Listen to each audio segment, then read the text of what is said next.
Deux attaques perpétrées par Boko Haram ont eu lieu au Nigeria dimanche. Les membres du groupe djihadiste ont tué 21 personnes.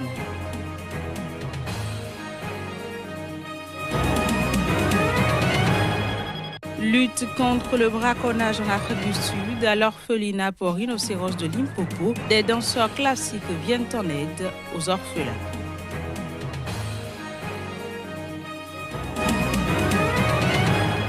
Puis au Canada, une camionnette a foncé sur une foule en plein centre-ville de Toronto. Bilan, 10 personnes tuées et 15 autres blessées.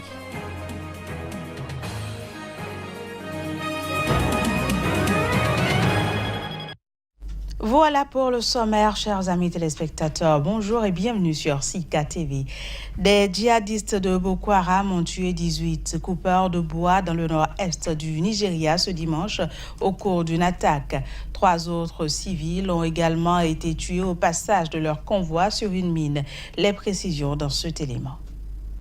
2 attaques perpétrées par le groupe djihadiste Boko Haram ont eu lieu ce week-end près des localités voisines de Ngala et Gambourou dans l'état du Borno, à la frontière avec le Cameroun. Les terroristes ont tué 18 coupeurs de bois puis fait exploser une mine faisant 3 autres civils tués au passage de leur convoi. Les 18 bûcherons ont été abattus aux abords de la forêt de Woulgo, à 15 km de Gambourou, où ils étaient partis couper du bois de chauffe. Les insurgés ont ouvert le feu sur le groupe alors qu'ils revenaient vers la ville. Les corps étaient éparpillés sur plusieurs centaines de mètres. La plupart se sont fait tirer dans la tête et le dos. La forêt de Woulgo est connue comme un sanctuaire de Boko Haram. En janvier, 10 bûcherons avaient déjà été tués dans la région, tandis qu'une trentaine d'autres qui avaient disparu auraient été enlevés par les djihadistes. Quant au deuxième incident, il s'agit d'un véhicule faisant partie d'un convoi escorté par l'armée. Boko Haram continue à mener des attaques dans la région et tend régulièrement des embuscades aux convois militaires et civils. L'insurrection djihadiste et sa répression par l'armée ont fait au moins 20 000 morts dans le nord-est du Nigeria depuis 2009. La Cour pénale internationale a rejeté ce lundi à la majorité des juges la demande de mise en liberté provisoire de Laurent Gbagbo, l'ancien président ivoirien. Une décision mal accueillie par la défense de l'ex-président.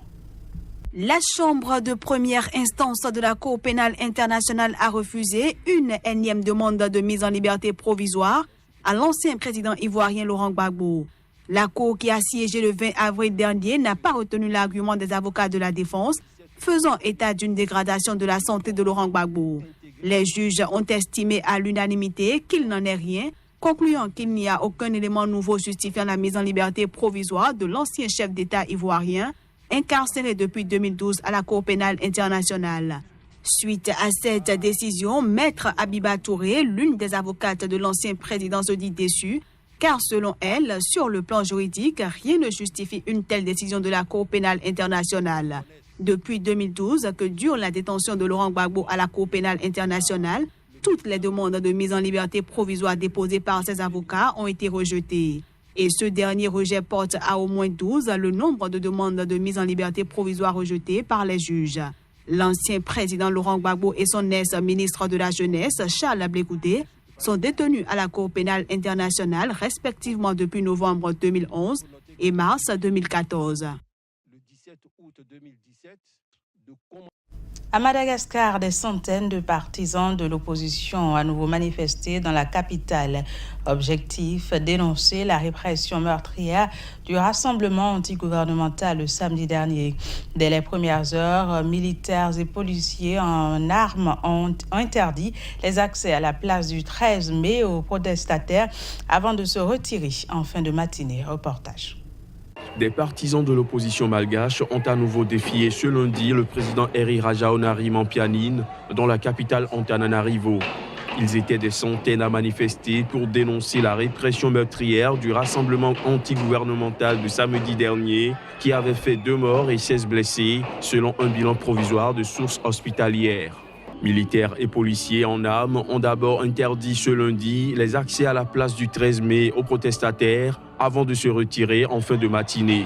Le ministre malgache de la Défense, le général Beni Xavier Rassolofonirina, a expliqué lors d'une conférence de presse que c'est pour éviter les affrontements violents qui pourraient entraîner de grands dommages entre Malgaches que les forces de l'ordre ont choisi de quitter la place. Dans le calme, les partisans de l'opposition ont alors pris le contrôle de la place du 13 mai pour y honorer la mémoire des victimes des violences de samedi. Le président malgache, qui a dénoncé dimanche soir un coup d'État lors d'une allocution à la télévision et sur les réseaux sociaux, a appelé tous les Malgaches au calme.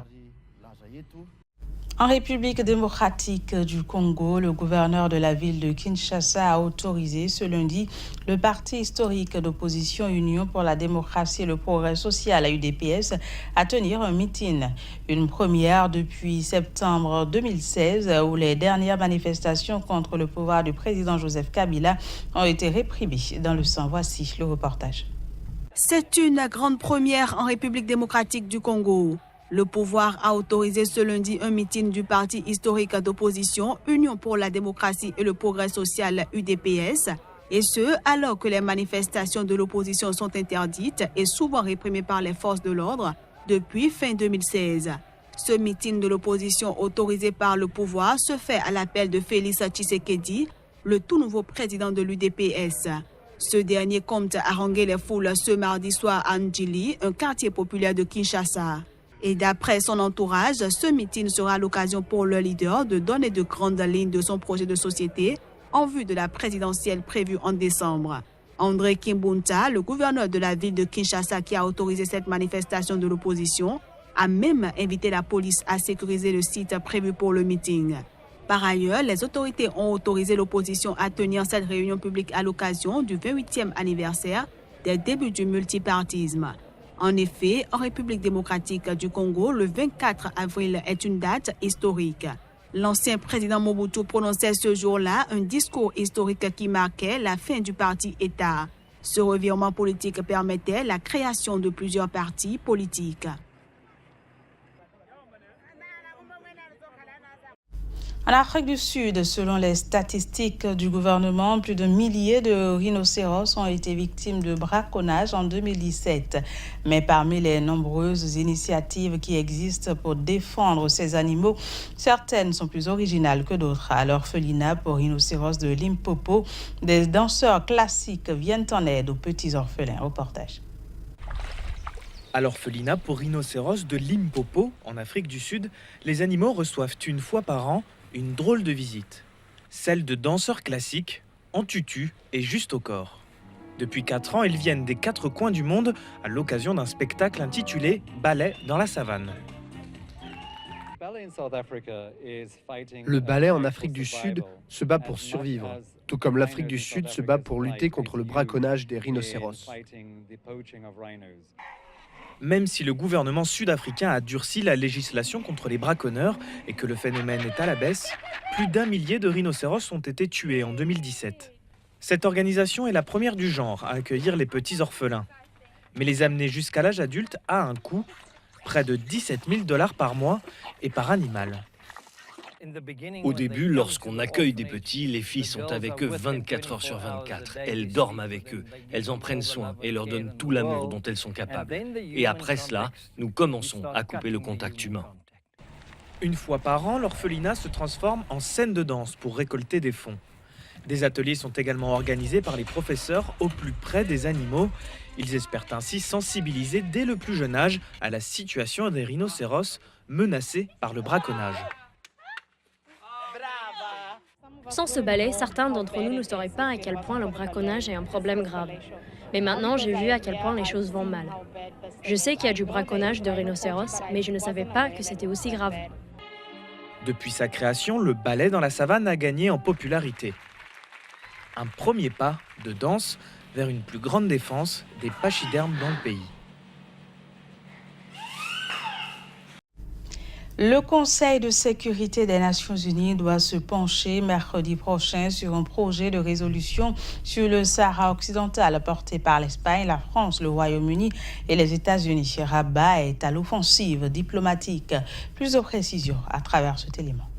Les manœuvres diplomatiques battent leur plein dans les couloirs du siège des Nations Unies alors que le jour de vote du projet de résolution sur le Sahara approche. Censé être présenté au Conseil de sécurité le 25 avril, le texte de résolution est dirigé par les Amis du Sahara, un groupe composé de l'Espagne, la France, le Royaume-Uni, la Russie et les États-Unis. Et c'est bien les États-Unis, via son ambassadrice représentante permanente à l'ONU, Nikki Haley, qui tient le stylo. Et la première mouture de cette résolution n'est pas pour satisfaire Rabat, qui lui reproche de ne pas condamner ouvertement les incursions du Polisario dans la zone tampon, selon une source diplomatique marocaine. Le Royaume s'active d'ailleurs pour tenter de modifier le contenu de ce projet de résolution. Avec l'appui de la France, le Maroc cherche à peser sur les membres du groupe avec pour objectif d'arracher une condamnation ferme du Polisario. Une offensive diplomatique qui intervient alors que le porte-parole du secrétaire général des Nations Unies a souligné lors d'un point de presse récent que le représentant spécial du secrétaire général et chef de la MINURSO, Colin Stewart, a préféré, depuis son arrivée fin décembre 2017, adhérer à la pratique de longue date de tenir les réunions avec le Polisario à Rabouni en Algérie, alors que les séparatistes cherchaient à rencontrer Stewart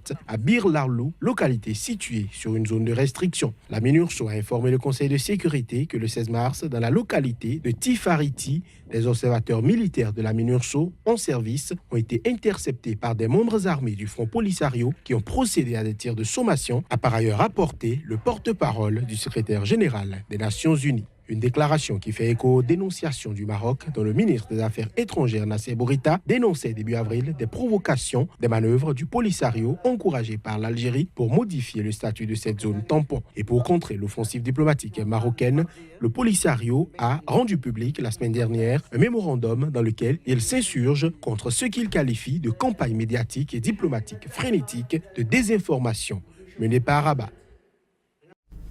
Puis au Canada, un homme au volant d'une camionnette a foncé sur une foule de personnes en plein centre-ville de Toronto, la capitale financière de ce pays. La police de la métropole canadienne a annoncé que 10 personnes ont été tuées et 15 autres blessées. Voici les images.